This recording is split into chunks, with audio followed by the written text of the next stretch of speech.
Muhammadiyah Ramadan.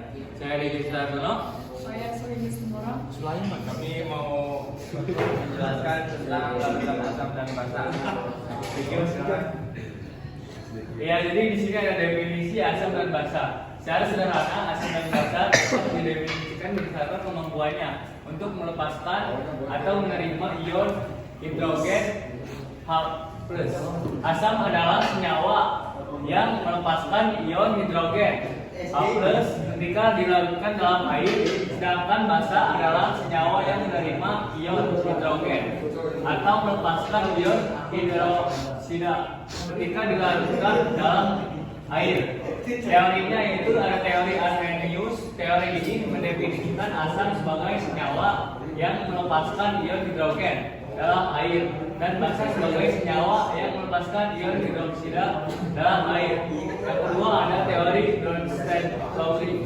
Teori ini mendefinisikan asam sebagai donor proton dan basa sebagai akseptor proton. Konsep ini lebih luas dan dapat diterapkan pada reaksi kimia yang tidak melibatkan air. Yang ketiga ada teori Lewis. Teori ini mendefinisikan asam sebagai akseptor pasangan elektron dan basa sebagai donor pasangan elektron. Definisi ini lebih umum dan dapat diterapkan pada reaksi kimia yang tidak melibatkan proton. Skala pH. Skala pH adalah skala yang digunakan untuk mengukur tingkat kesamaan, keasaman, atau kebasahan suatu larutan. Skala pH berkisar dari 0 hingga 14. Larutan dengan pH 0 sampai 6 dianggap asam, larutan dengan pH 7 dianggap netral, dan larutan dengan pH 8 sampai 14 dianggap basa. 1. Larutan asam. Larutan asam memiliki pH kurang dari 7. Semakin rendah nilai pH, semakin asam larutan tersebut. Contohnya jus jeruk memiliki pH sekitar 2, sedangkan cuka memiliki pH sekitar 3. 2. Larutan basa. Larutan basa memiliki pH lebih dari 7. Semakin tinggi nilai pH, semakin basa larutan tersebut. Contohnya sabu memiliki pH sekitar 10, sedangkan larutan komposisi alkali memiliki pH sekitar 12. Yang ketiga larutan netral. Larutan netral memiliki pH 7, air murni memiliki pH 7.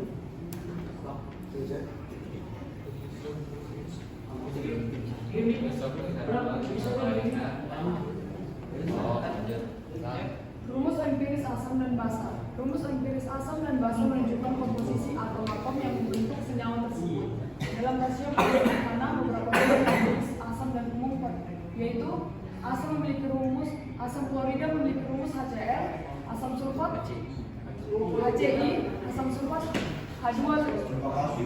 H2O4, asam nitrat HNO3, asam fosfat H3PO4, asam asetat CH3COOH. Basa,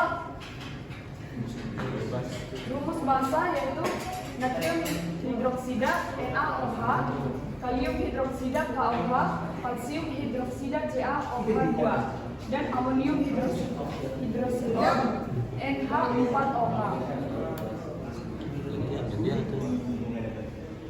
Contoh senyawa asam dan basa.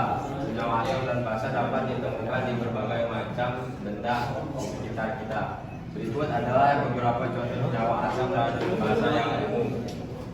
Asam, asam sitrat dalam buah jeruk, asam asetat dalam cuka, asam laktat dalam susu asam.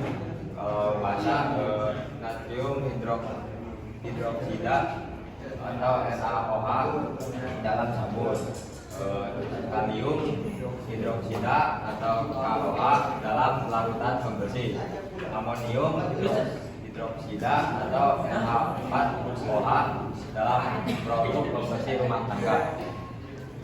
Adapun sifat-sifat larutan asam dan basa. Larutan asam dan basa memiliki sifat-sifat yang berbeda yang dapat diidentifikasi melalui beberapa uji sederhana. Rasa. Asam umumnya memiliki rasa masam, sedangkan basa memiliki rasa pahit. Namun jangan pernah mencicipi larutan asam atau basa karena bisa berbahaya. Kertas lakmus. Kertas lakmus adalah kertas yang berubah warna ketika terkena asam atau basa. Kertas lakmus merah akan berubah menjadi biru dalam larutan basa, sedangkan kertas lakmus biru akan berubah menjadi merah dalam larutan asam. Konduktivitas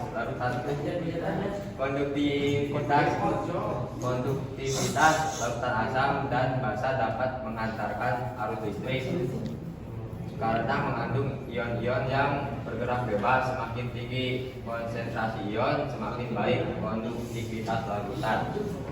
Reaksi dalam logam. Asam bereaksi dalam logam tertentu seperti magnesium dan seng untuk menghasilkan gas hidrogen atau H2 yang mudah terbakar.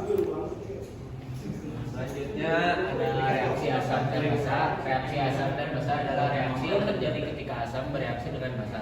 Reaksi ini menghasilkan garam dan air. Reaksi asam basa dapat dinetralkan dengan menambahkan asam atau basa yang sesuai. 1. Asam tambah basa. Senyawa asam dan basa bereaksi dalam radukan. 2. Garam tambah air. Reaksi menghasilkan garam dan air. Garam merupakan senyawa ionik yang terbentuk dari kation basa dan anion asam. 3. Netralisasi. Reaksi asam basa menghasilkan larutan yang lebih netral. Proses ini digunakan untuk menetralkan asam atau basa yang berbahaya.